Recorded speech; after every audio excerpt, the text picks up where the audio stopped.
Hello, critics and everybody. Let's make sure that we are live from Denver. It is Friday night. Welcome to another episode of Critical Conversations, the show where you guys get to talk to us being me, Chris Shelton, and my beautiful wife, Melissa. Hello. As always, I am graced by her presence and happy to be so graced, if I use that word. Anyway, hey, everybody. Glad to see you in the comments here. Welcome, critics. It is the 21st of January in the year of our Lord 2022, but for some reason I have it marked in the show as 21, so I will have to update that in the show title. I got the date right on the screen. I also spelled interrogations right on the screen. I missed it in the the little card I had announcing the show. And only had the one R. Okay. I was a bad chicken. All right. Yeah, let's not talk about that. One check mind. I didn't even know about that. We have some exciting things happening this week. There was some really, really good Scientology news a couple days ago that we will talk about. And I put police interrogations as the thing on the show because I asked last week, should we do that? Should we talk about that? Should that be a thing? I've been reading papers and stuff as part of my research, and you guys seemed to indicate you wanted to know something about that. So I thought that would be our topic for the week. But then this Scientology news hit, and I thought, oh, wow, yeah, we should definitely discuss that. It's good news in that case. Oh, Gurur, that's a good question. I'm actually, that's more of a Q&A show type question. I'm going to have to think about that one a little bit. Would SWAT someone? You mean sending, does that mean sending SWAT to someone? Wow. I don't know what that, I can't tell if that's iOS or LAO-S. Yeah, I'm not sure either. I'm not sure what that is there. Do you think OSA fair game would SWAT someone? I'm not sure what that question means. It is chilly in Denver. We are, Very. Yes, by the way. Yes, just looking at the comments here and responding to some stuff. It's been cold the last couple days. 30s, 20s. I mean, relatively cold for Denver compared to what we usually get. Yeah. It's hard to stay acclimated to, teen or single digit temperatures for long. Coming out of Minnesota, I thought Denver was t-shirt weather for a long time, but now I'm like, no, it's cold. Swatting by cops. Potentially, I could see OSA doing something like that to somebody. I mean, basically, fair game is exactly what it means. It's fair game. I mean, anything's possible. They can do anything to you, and will, and feel entirely justified in doing so. That's cult thinking 101, kind of stuff. So yeah, that's what I could say about that. Top of the morning to you. Yes, indeed. Top of the morning to you guys over in the UK. I am so pleased as punch that you guys like this show and like what we're doing enough to stay up so late to watch it. I really appreciate that. 74 degrees at Big Blue. Wow, it's pretty warm out there. Yeah. Oh, thank you, Gurur. Thank you for that super chat. Yeah, and I'll get that question into my comments queue. I haven't shot my Q&A show yet, so maybe I can get that in there this week. We'll see. Okay, so first off, did you want to do your quote first, or do you want to do it later in the show? It really doesn't matter. All right, let's do it now. Okay. She pulled a quote, and I like it, and I wanted to give her some room to share that with you guys and talk about it. This is about change. It's by Neil Gaiman. You're always you, and that don't change. And you're always changing, and there's nothing you can do about it. And I just like that because, you're always going to be you. You're always going to be stuck with you, but you are always changing. If you look at who you are now compared to 10, 20 years ago, I'm sure there's at least one opinion you've changed.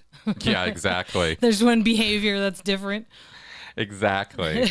I mean, there's so many things to say about that. Right away, I think of a couple things. The first thing I think of is the thing I used to say about when I was on the events, the Scientology events every year, and there were numerous events, and I was part of the production of those. I came to learn and adopt this sort of adage or mantra almost about the events, because the planning for the events would always they'd always flip the script on you at the last minute on some major aspect of the event or how it was getting put on. And so I came up with the one thing that never changes about events is that they always change. It's that kind of, whatever, clever, witticism or whatever, but it's true. And I just, that really gets my thoughts going. That really gets my head going, because it's like, we spend so much time trying to find ourselves trying to seek who am I, what am I, without really recognizing the simple truth that we are so many people. At so many different times.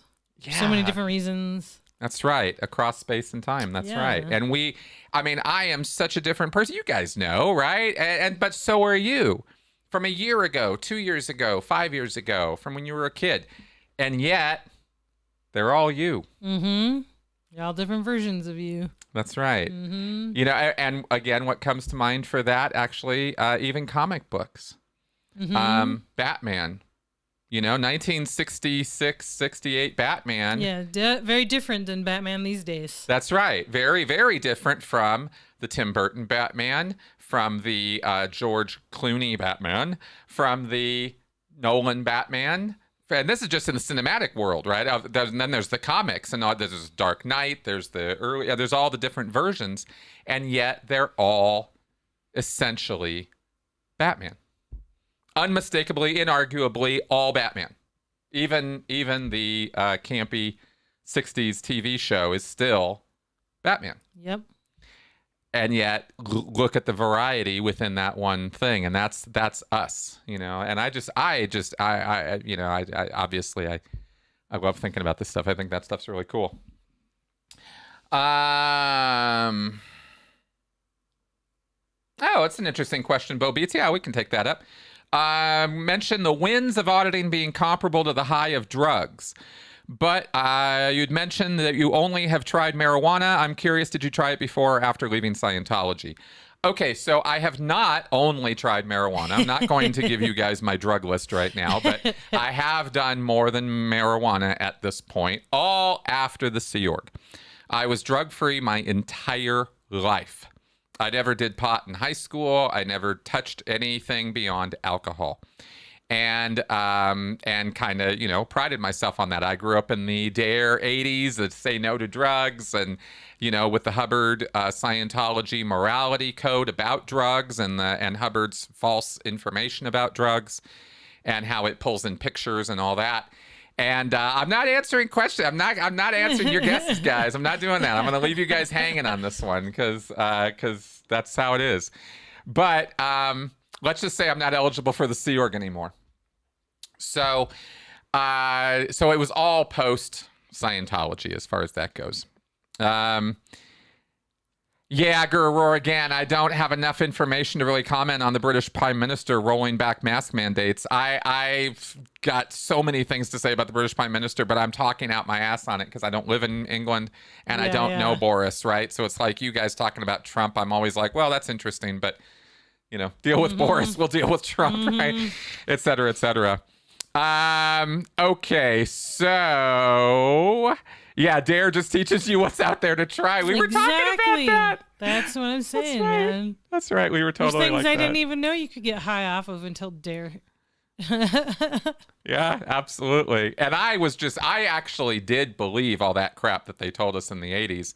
Reefer Madness even. I didn't see Reefer Madness until, a couple years ago.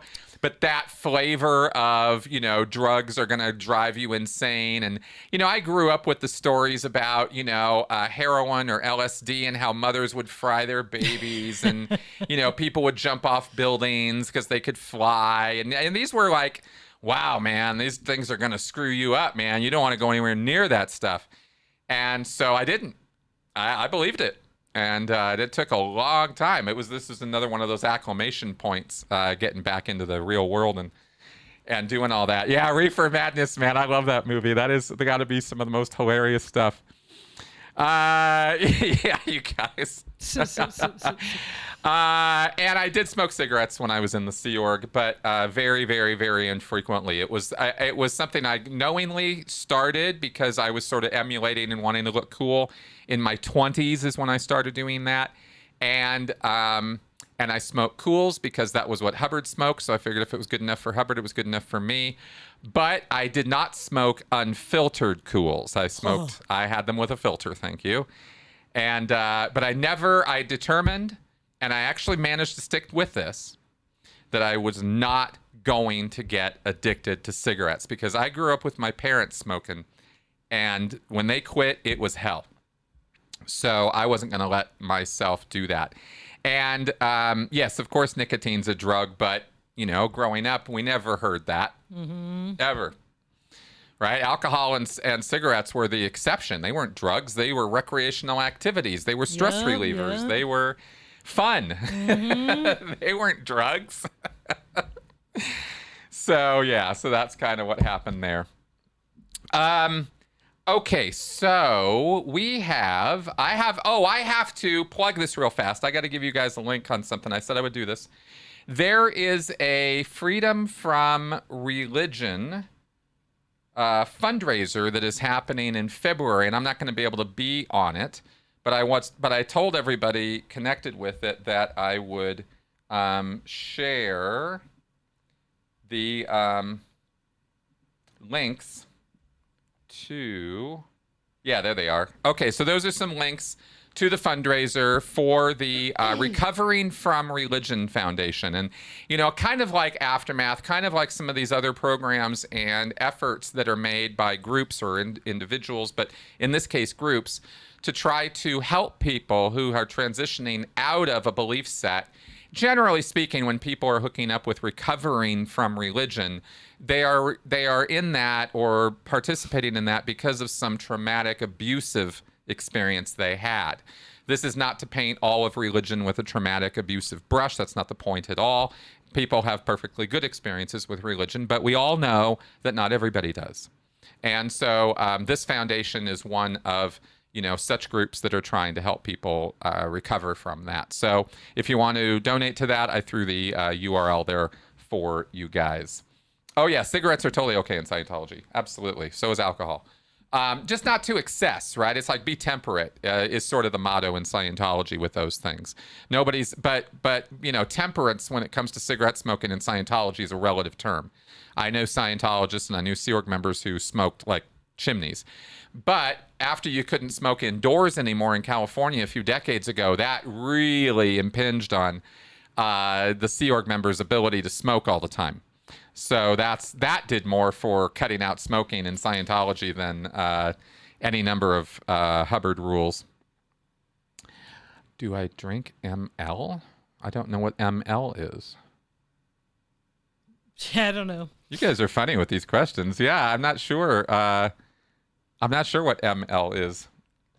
Okay. Come see Ireland. Yeah, I wish I could. I'd love to go to Ireland. I think that'd be a blast. Okay, so we have done those two things on my little agenda here. Okay, let's talk about the Scientology legal thing this week. Oh, milliliters.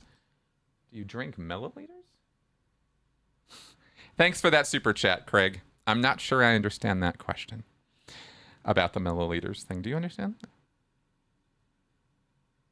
No? Drawing a blank? No, I don't know what is that. I mean, we drink and we don't measure it in milliliters usually.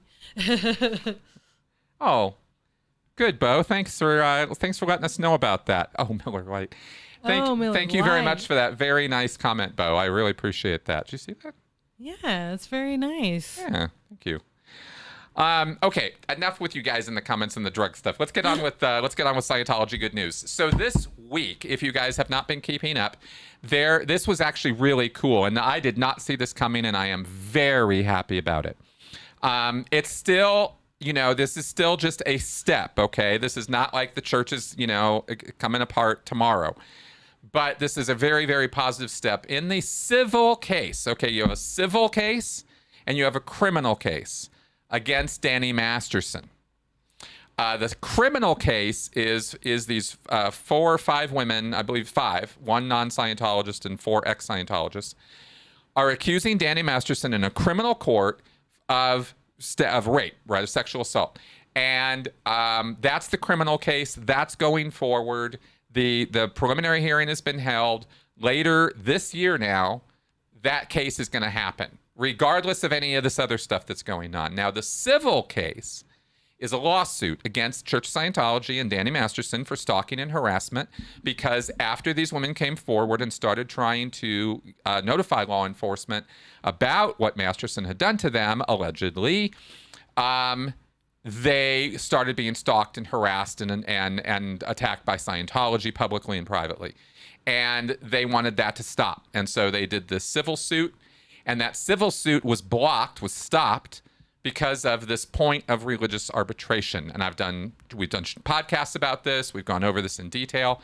This religious arbitration stuff is a bunch of crap, but they signed contracts that said if any future dispute of any kind with the Church of Scientology, we will agree to deal with that problem, that dispute, in dispute resolution, in religious arbitration. And that will be done and controlled by the Church of Scientology. This is a usual thing in the course of events in the United States, that religious arbitration exists and that churches have the structure and framework to be able to do mediations and arbitrations. And the law allows for this. And as we've gone over before, the law is super assumption. It assumes that it's going to be a fair and legal and just mediation or arbitration. Because they know in most cases, unless there is evidence presented otherwise, they have to assume that. Otherwise, they could never turn a case over to another court, a religious court, a religious arbitration, or a mediation. They would never be able to do that if it was assumed that everybody's just a bad faith actor. But should we be turning those kind of things over to any kind of faith thing? I mean, that's the question, I think, is... should they be dealing with issues that the courts should be dealing with? Well, that's a bone of contention. It's a different question than I want to debate today, because it's a much, much, much deeper question. I've actually read legal stuff on that, and it's weighty stuff. And from that, in fact, is where I get this information that they assume it's going to be a fair thing, because the law has to. Because they assumed that with Scientology's religious arbitration. And they said, well, you guys are going to go get a fair shake. Mm-hmm. And of course, we all know that's never, ever, ever going to happen, because Scientology is Scientology. It's its own thing. We know about that. It's not the same thing as Judaism, Christianity, Islam, Buddhism, and other religious faiths or mainstream religions. It's just not. So... I'll have all my friends arbitrate my case. Exactly, right? So, you have to have, as part of the framework for this, and this is also part of the agreement with the courts, is that you will provide a framework within your institution for this arbitration to happen that anybody could look at and go, yeah, that's going to be fair, right? How you select the arbiters, how the process is carried out. Do both sides get a fair shake? This kind of thing. But again, like with Scientology, you have kangaroo courts and nonsense go on because human beings are involved in this. So the good news is, what happened this week is this case has been stuck on this. It's been stuck on this because these women have been told that they have to go back into a room with their abuser, and with the people they're accusing of stalking and harassment, the Church of Scientology. They have to go back to that group that they have left and engage in this religious ritual, this religious arbitration. What is this? This is the argument that was made to the court. They said, Marcy Hamilton, the lawyer, was the one, and if you remember, I've had her on my show before. She's a lawyer, constitutional lawyer. So she made a First Amendment argument that it shouldn't be that these women have to go back to a religious arbitration under the umbrella of a religion that they have already left. They don't practice that faith anymore. Why should they have to go back and engage in this religious ritual, which they don't have any agreement with on a faith-based level, right? Why would that need to be that way? And this was the exact argument that was made from what we've read on Tony's blog. And the court said, well, look, we're not going to get into whether this religious arbitration thing is or is not a religious ritual. We're not going there. However, you have a good point that these women left Scientology. Why should they have to go back to it? Even though they signed this contract, they signed it while they were Scientologists. Mm-hmm. Why should they have to go back to that?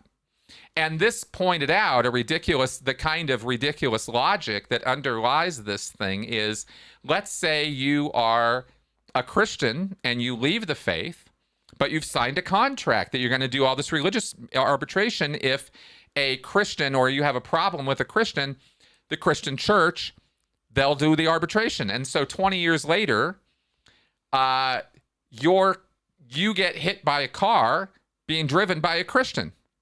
So now you have to go to religious arbitration in the Christian church to get that car injury dealt with 20 years after you've left the church. That makes no sense. But that was exactly the logic of the system that was in place here. In this case, this decision from the appeals court in California apparently blows that whole thing out of the water, and we're not going to have to deal with that anymore. And that's huge. Now, there is still a point where Scientology could ask for a reconsideration of this. I guess take it to the Supreme Court or do something further with this. Mike Rinder mentioned something about this.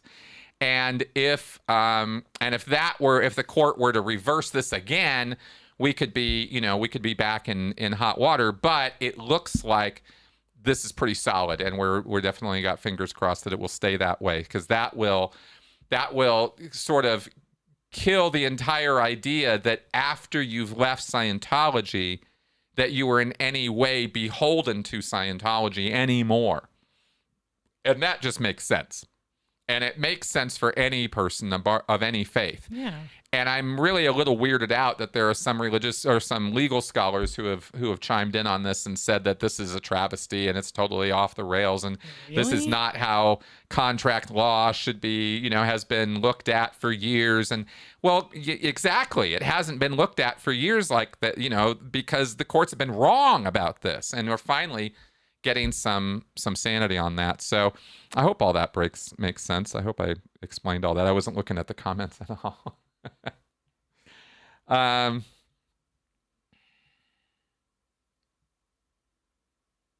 Lots of questions here. Okay, well, anyway, I wanted to go over all of that with you guys first. So now that I've got that out of the way,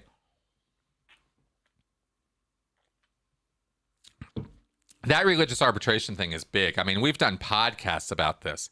So I'm really, really hoping that that we're going to see a real sea change in how Scientology, because they're not going to be able to, if this holds, Scientology will never again be able to drag people like me into a situation like that if we were to bring a lawsuit against them. And that's amazing. That's really, really, really good news. So there you go with that. Yeah, guys, Danny's definitely going to be in some trouble this year, I think. Okay. Thank you, R.R. Smith, for that very generous super chat. Really appreciate that. Right. Now, the other thing, Gurroar asked a real quick question I will answer. What would you say is the course that steps over the line from helpful practical advice to harmful and destructive? Clear communication course, personality test? That's a good question. And I would say in a broad way, I would say it's the transition from Division 6 services over to Division 4 services. And obviously I'm talking Scientology organizing crap now. So what that means is when you first go into Scientology, you do what's called public division courses, basic services, a Dianetics intensive of 25 hours of Dianetics auditing, or how to improve your marriage course, or the success through communications course, or personal values and integrity. There's like 24 different introductory courses that they have. These are the $50, $75 services. And I would say that when you're at that level, you're not, this is just the common sense, regular kind of stuff for the most part. It's all got spin to it, all of it. But you're not really being indoctrinated at the level that we would think of as coercive or, there's not yet undue influence being exerted against you. They have to emotionally and mentally, kind of get you in and on. So I think it's the Division 6 basic services are where you're still kind of in a little bit of a safe zone. And you move over into the major services when you sign up for the purification program, or you start doing the auditor training or the higher level courses up in the academy, is what they call it. That's when I think you are getting into higher levels of indoctrination and on your way into the cult mindset, so to speak, right? If I had to put a line somewhere, I'd put it there. All right. No, I doubt any non-disclosure agreement you've signed in the 70s regarding Scientology is gonna hold up, if that's Scientology related. Okay. Now, police interrogations. Yeah. Okay. Yeah, let's talk interrogations. I got all these papers I've been reading and studying and getting through. And there was just a few things I thought we might want to talk about with this subject, because all of us who watch TV, which I think is all of us. Probably. If you've ever seen a TV cop procedural, then you know that police interrogate people. And it's interesting because I don't know. I before studying what really happens, I thought TV was way sillier than reality. Yeah, and actually it is, but only because reality is, how do I put it? Worse. Yeah.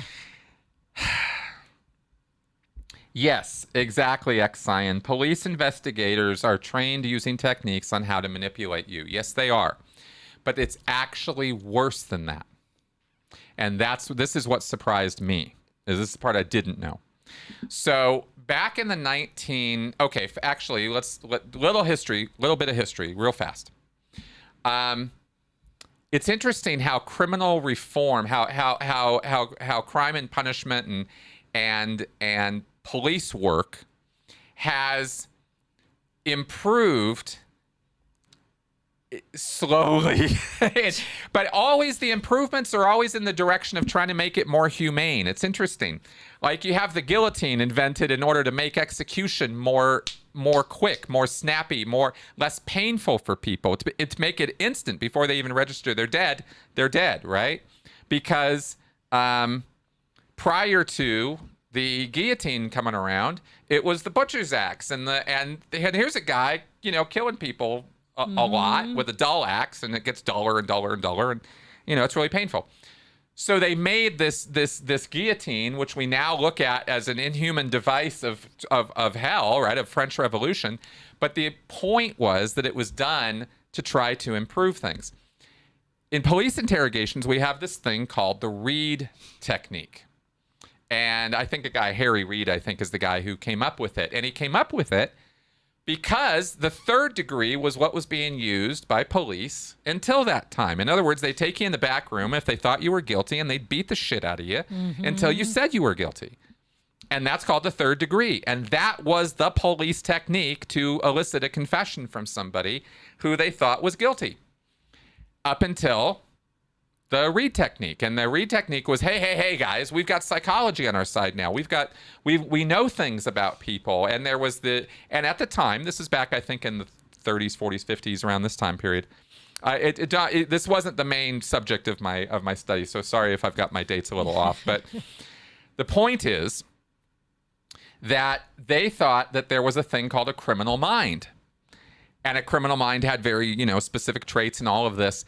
And they thought that investigators and policemen could be trained in how to detect whether somebody was telling the truth or not. And that police had an upper hand, psychologically speaking, because of their training and experience. They were actually in a position where they were better soothsayers, they were better truth detectors than laymen, than non-professionals, and police are, professionals, right? So this was the attitude about police work.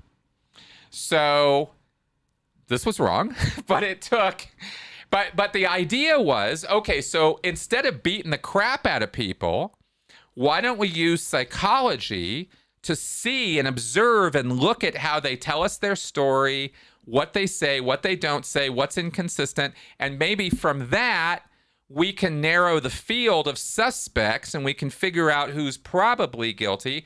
Plus, of course, you have statistics that start being utilized that tell you that in the case of a business arson, 50% of the time it's the business owner, or in the case of, a spouse being killed or murdered in the home, 75% of the time it's the spouse who did it, right? Or a family member. So you start getting statistics like this put together, but the idea of the Reid technique was that it was going to improve things from the old days, and it did.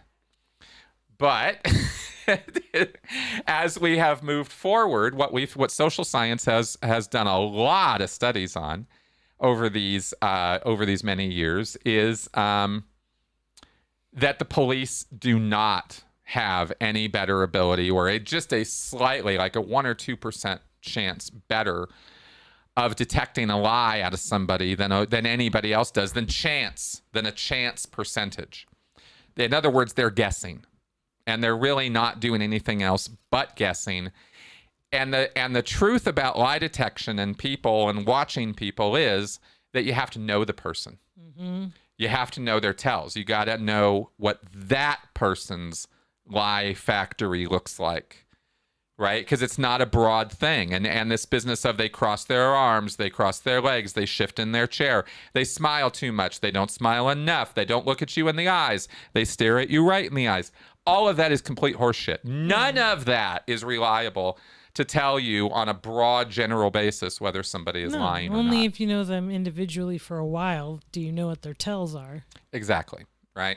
I would, and in terms of this kind of stuff, I would definitely be looking at professional gamblers probably know more about this than police. But anyway, statistically speaking, what's been found in a number of studies done over a number of years across the world, this is pretty settled at this point, that the police are not any better at detecting lies than anybody else are, or like I said, the statistic is, is so marginal that it's not a truth that you can assume. They used to assume that that's the case. It's not the case. And the reason this is important, the reason this is super important, is not because, oh, you're lying to me, therefore, you might be a suspect. The idea is that the police would then, because they're told that they know what they're doing when it comes to detecting liars, they detect all these inconsistencies or these problems, and then they go, oh, you're the guilty one. And they presuppose your guilt. And this is not an error on their part. This is what they're trained to do in the technique. Is, oh, this is the person, and now what we need to do, now that we have proven to ourselves that they are the guilty party, we're going to take them in a room and we're going to interrogate them now, and we're going to coerce a confession out of them. We're going to elicit that confession, and we're going to use a broad range of manipulative and coercive techniques to do so, because the courts will let us. The all the way up to the Supreme Court, it has been decided, it's a fully determined thing in the law that the police can lie to you. The police can present you with evidence that is not evidence. The police can give you physical objects and represent that they are part of the evidence against you to get you to break down and confess. Even though you might not have been there, might not have had anything to do with the crime, they can still do these things to try to elicit a confession from you. This is all part of the Reid technique. And the idea is that no matter what it takes, you put enough pressure, social pressure, responsibility, obligation, physical problems, right? You start entering physical coercion into this by keeping the person waiting for a really long time, let them sit and sweat for a long time. making them nervous and uncomfortable for no good reason because they're already in a nerve-wracking, anxiety-inducing situation just being in a police station. Now you're going to start playing mental games and tricks with them to throw them off and get them off balance. But what you're really doing is you're just messing with their feeling of self and identity and certainty. And by doing that, you start messing with their memory. Mm-hmm. Right? And especially if you then sit there and repeat at them as though it were a Hare Krishna mantra. Yeah, you did it. You walked into the kitchen with the knife, right? That's right. Just admit it. Just say it. We know you're guilty. You know you're guilty. It'll feel better if you just say it. Just say it. And here you got, 2, 3 people over the course of hours pounding and pounding and pounding on you to admit your guilt because they're all sure you're guilty because they've been trained in the Reed technique to believe that they know more than you do about you. And that's Police Interrogation 101, according to the actual technique of how police have been trained. So, this is a very, very, very, very, very problem-y area for social science, because for a long time, social scientists have been pushing back on this and going, hey, guys.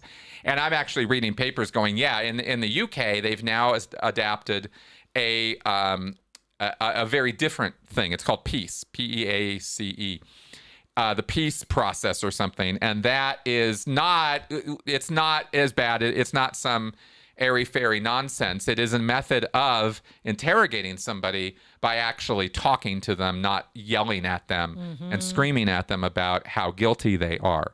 It's a method of actually more engaging in a back and forth sort of thing. And apparently the police are having some pretty rave success with this over in the UK. Again, the UK leading the way with coercive control laws in the domestic violence area, and now with police interrogation. They actually do pay a little bit more attention to the science over there. And it's refreshing. It's nice to see that. We need to do that here. There's a real resistance to this, to adopting the PEACE method or to pushing back on the Reed technique in law enforcement. There's a lot of old guard, a lot of establishment thinking, institutional thinking in that group of people. They are tend to be very, and I don't mean politically, but I just mean sort of ideologically, their approach tends to be pretty conservative. Which is, when you see the evidence for how often they're wrong with who they think is the person, how often they're wrong, how often they get false confessions and all that kind of thing, you'd be like, you're doing it wrong, right? Yeah, well, exactly. And we see spectacular examples of that. What we don't see are all the examples of that. See, this is the crazy thing about this is, when the stakes are really high, you have the Innocence Project, or you have a whole lot of people who are very interested in reviewing DNA evidence and physical evidence of people who are going to be executed or on death row. And they find evidence to call false confessions all the time. I forget the percentage. I can't remember. I don't want to just throw one number out, but it's not like 50%ers. I mean, it was down to it was something like, I think it was single digits, if I remember right, in terms of percentage of falsely coerced confessions of people on death row. That was the number that they could sort of establish. And you look at that and you go, well, Jesus, how does that translate to the rest of the prison population, where the stakes are lower, where people are more in a position to plead guilty or confess because of the coercive tactics used and the lack of resource they have to lawyers. They can't get good lawyers. They have a public defender, and exactly, that public defender has 30, 40, 50 other clients. So yeah. Well, exactly. So I was just looking at some of the comments here. Yeah, you guys. I mean, we all kind of know this is a problem, but boy, was it interesting to dive into the literature on this and learn all the specifics of how the problem really unfolds. And again, it's institutional malaise. I am reminded again and again and again lately about Hannah Arendt. I don't know if I'm saying her last name right. Hannah Arendt. She was a writer, and she analyzed evil and the breakdown of the institutional evil of World War II, right, in Germany. And she wrote some really stellar work, which is really hard to read. So I've had a really hard time reading her. But she talks about the banality of evil, that institutional evil, where like, like rent's going up. Yeah. And nobody individually is responsible for that. And so nobody has to feel responsible for it. So you can get kicked out of your place and no one cares because nobody's responsible, because it's just the institution that does it or the system that does it, and it disperses that responsibility. And in a way, it's been like that with law enforcement trying to get things revised or reformed, I should say, really, not revised, because we're constantly running into that banality of evil that, but this is how we've always done it. It's just the ignorance of it, it's just the stupidity of, but this is how it's always been done, so this is how we need to do it. And that kind of thinking is what tends to keep this crap in place longer than, oh no, I love roughing up prisoners. I mean, you have a certain percentage of cops who obviously are going to be in the, psychotic band because, that's just how it's going to be. But far more cops are trying to do good work and are trained into doing bad work. And I thought that was fascinating, that this was actually something that was a police training point that was just totally off the rails, Air rent. Hannah, or air rent. Okay, so Stuart, great question. How would you compare police interrogation to sec checking? That's what my paper's all about. Because basically that's what it comes down to, is that the thing that really blew me away was the assumption of guilt, because I didn't think that police were being that blatant about that part of the process. But it makes a lot more sense with what you see them doing, like even in TV where it goes into fantasy land, you still see that assumption of guilt. I know he's guilty. I know he's the guy. And of course, the way it's always framed in every TV show is they're right. He is the guilty guy, and they do get their man at the end. But how many times do police assume guilt and it's not, and they're just totally wrong? Well, guess what? 3 out of 4 times at least, right? Or 2 out of 3 times. Just based on the statistics, 2 out of 3 times they're wrong. So that's no good. But how this compares to Scientology sec checking is that same mechanism, that same thing is done in sec checking. The meter is what tells the auditor whether you're guilty or not you. So if the meter responds or reads on a sec check question, if you say, have you ever stolen an apple? Bang, the meter reads, you're guilty, man. And good luck getting out of that room, convincing that auditor you're not guilty. Until you've given him an overt, odds are you're not getting out of there. So it's a similar thing, right? Structurally, it's the same thing. It's an assumption of guilt, an assumption of authority over the pre-clear. The auditor has authority over the pre-clear. They are not equals in that room. And in fact, the pre-clear in a Scientology auditing session has no determination over when he's going to leave that room. Once he sits down in there, it is up to the auditor to decide when the session ends, when breaks will happen, if you can go to the bathroom, whether you're guilty or not of questions being asked. The auditor is the one who determines all of that. Wow. Same in a police interrogation. They control your body, they control your time, they control your mental and physical resources, right? So you can't leave the room if they don't want you to. They will play psychological mind games on you the entire time, just like an auditor will, in trying to elicit a confession from you. They have techniques they use in Scientology sec checking. For example, there's a thing called murder routine. Hubbard advises that sec checkers learn about murder routine, where you elicit a confession from somebody by saying, well, what'd you do? Kill somebody? I mean, you try to give them something so big that they go, oh, no, I didn't kill somebody, but I just, I stole from them or whatever. So you present something big to try to get something smaller out of them. It's just it's a stupid little psychological trick. One of many you can play on somebody, but that's actually written into the policy of Scientology, is this is how you're going to go about, getting the goods from somebody. So it's interesting because while the circumstances of a sec check and a police interrogation look so different, the model of what's happening is actually incredibly similar. And the entire purpose of both of those activities is to get you, the subject, to cough on the assumption that you are guilty and you have a guilty conscience and it's time for you to clean it. So there you go. Oh yeah, they'll lie about all that stuff. Mm-hmm.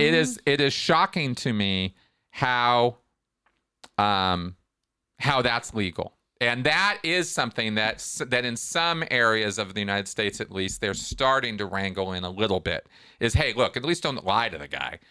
But Yeah, it's such a stupid baby step compared to, where we really should be engaging with people. Because here's the other thing that happens with this. Just in terms of pure crime solving, let's say you have 3 suspects. And through your questioning as a hotshot trained detective, you determine in your mind, it's suspect number 2. And so now all of your attention goes on to suspect number 2, and you take suspect number 2 and you throw him in a room and you work him over and work him over and work him over. And instead of sitting down with suspect number 2, certainly investigating them. And don't get me wrong, I'm not suggesting you have a nice, friendly chat. If you believe this person is a suspect, investigate. Mm-hmm. But don't lie to them, don't coerce them, and don't play mind games with them. Get data. But in the course of getting data, if you don't assume guilt first, then maybe they give you the goods that you really needed so you can get suspect number 1, who's actually the guilty guy. But you wouldn't get that if you assume number 2 is guilty before you've even finished your investigation. You see what I'm saying? So there's a little cart before the horse stuff. And it depends way too much on the individual investigator or detective as to whether they're going to get it right or not. And systemically, we should have better solutions and better ideas than that. So yes, exactly. Use your rights. And they'll try to run you around those rights. And people don't understand those rights. They will not, this is just a friendly conversation. We're just here to help. We just want to sort some things out. Mm-hmm. We just have a few questions for you.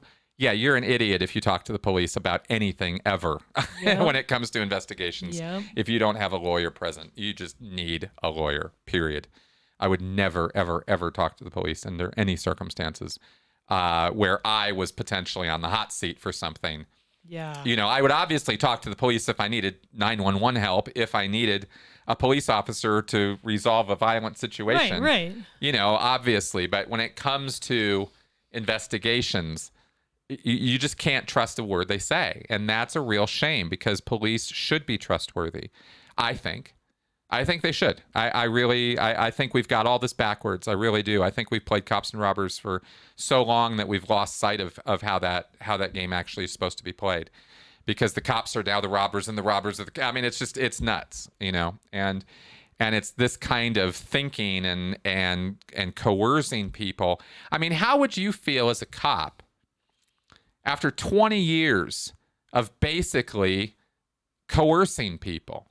I mean, how does that not weigh on your conscience? How does that kind of thing where you're abusing the shit out of this person, and there's going to be cases where you're doing this and it doesn't work out and the person wasn't guilty and you just fuck with them. Well, you can't think like that. You have to become jaded and you have to become like, no, I was right. They are bad and they did something wrong. Exactly. And then what do we get? Yep. The Derek Chauvins of the world. Yeah. And don't get me wrong, Derek Chauvin could have been psychotic from day one, but you know what I'm saying. You can have bad apples or you can create bad apples. And let's be real, there's both. Right? We can make them too. And we need to be better at that. Mm-hmm. All right. So Spambot, cool. All right. Yes, Xion, they can. Can police departments be like a cult with allegiance to the chief? Of course they can. Any group of people can turn into a cultic dynamic if the leadership and the followers start getting into a codependent relationship and the leadership is abusing or coercing the followers. It's that simple. And there's 1,000 variations of that. But that's the model that we call a destructive cult. And yes, that can absolutely happen in a police station or in a unit or in a squad. I mean, it can be at any level. Any group of people can turn into that if you have that leader-follower dynamic going on, and start putting into place, all of the techniques of us versus them, black and white thinking, it's all about the leader, etc. Yeah, absolutely. Oh, Bud123. No, what I was trying to imply in terms of when you say, how do you know the cops know this consciously? No, that was actually kind of what I was trying to say, is that over time, it just weighs on you. I mean, you see, I don't know. Maybe I'm assuming too much about cops and their humanity, but I believe human beings can see suffering in other human beings, and that when they realize that they are responsible for that suffering, and that suffering was needless, unnecessary, that it was wrong to do that, I believe that weighs on a person's conscience. So but that's it also kicks in their cognitive dissonance because they can't think of themselves that way too. Yeah, that's right. That's right, because they're supposed. I mean, it sets up, double binds. It sets up some really crazy stuff. So I don't mean to assume that they're all acting out of malice and twirling their mustaches. Excuse me. I just mean that I think that everybody is aware of the fact that that they do things that they didn't really think they were ever going to do. And once they start doing that and accepting that and believing that it's necessary, like it's part of their training, the group says it's okay, everybody seems to be on board, so I'm the one who has the problem, so I'm the problem. Well, I better change my thinking. I mean, yeah, all of that goes on too. I still think on the individual, it weighs on them. And I think that's one reason people can lose sight of their zeal, purpose, vigor, life, what they got into it for in the first place. But, people get burned out, all that kind of stuff from that. All right. Wow. This hour flew by. Yeah, exactly. X-Sign's kind of nailing it here on that. Oh, God, yes, Kulani, absolutely. All these things that I've been talking about with the cops apply to the military as well, because I believe they use the same training, actually, in terms of police investigations or investigatory stuff. Now, if there might be more or less or something, I'm not really sure in terms of military or how the different branches deal with this. But my understanding is Reed technique is pretty universal in the Western world, and especially in the United States. So I sort of assumed that was also in the military as well. But you want to talk about, what really opened my eyes to the sort of culty institutional nonsense that goes on in the military and the police forces was when I did my suicide prevention training, where I was doing that work with some law enforcement people who've been connected with law enforcement, or spouses of law enforcement were there in social service capacity. And boy, we got a whole rundown on the military code of life, the culture of it. And it's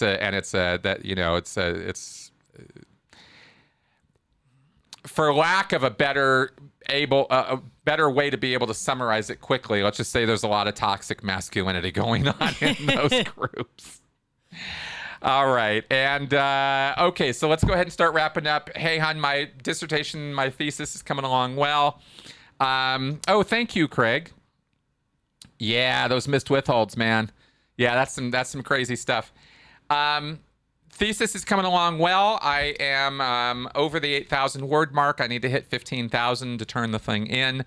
I've still got my research to write up. I've got about 2.5 weeks, 3 weeks to get this whole thing done. And so I'm cutting off at a certain time every day. I'm giving myself breaks. It's going fine. And yeah. And you've been very supportive. Thank you. She's been very supportive. She's kind of cool that way. Well, thank you very much. And so have you guys. So thank you for all of your Yeah. support too. Actually, seriously, I was really surprised. I tweeted out the other day that I had passed the 8,000 mark, and a bunch of people responded positively to that. I was really surprised.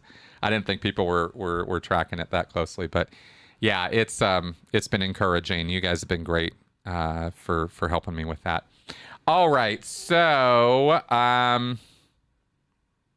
yeah. All right. So since we're getting to wrapping up, I'm not going to take up any more of these comments. You guys are tempting me. I'm not going to do it. Yeah. So we are gonna read from the cards. These are our critical thinking cards that we present each week. This is not product placement. Nobody's paying me to do this. Pick a card, any card. Spotlight effect. Spotlight effect. Okay. So this is a cognitive bias. Okay. This is like a filter that we use when we think about things. And the spotlight effect is you overestimate how much people notice how you look and act. You overestimate how much people notice how you look and act. Mm-hmm. Instead of worrying about how you're being judged, consider how you're making others feel. They'll notice this much more, and you'll also be making the world a better place. There's some good advice. Yeah, spotlight effect happens all the time, guys. We are hyper aware of our inner monologue and our appearance and our place in the world. Yeah. Right? We're hyper aware of that. No one else is. Nope. You're just another part of the environment to everybody else. You know, and just keeping that as a perspective will probably make your thinking a little more rational. Mm-hmm. All right. Did we have... oh, yes. Okay. Podcast tomorrow is an interview I did today. We had a great chat. Jen Kiaba is back. So she is an ex-Moonie who I had the pleasure of not working with, but talking to a couple of times before. She's doing the same master's program I am, but she's a year behind. She just finished her first term while I'm finishing up my third. So we talk about that. We talk about the program. We talk about the learning and what it's doing to us as ex-cult members and as people trying to get along in the world, and how we're using the information outside of just the cult area, but also, you know, very much on that line too. So we get into all the good stuff, and it's a really nice talk. So I hope you guys will check that out. That podcast is posting tomorrow, and then we will have regular Q&A. Hey, Steve, welcome to the show at the end as we're signing off here.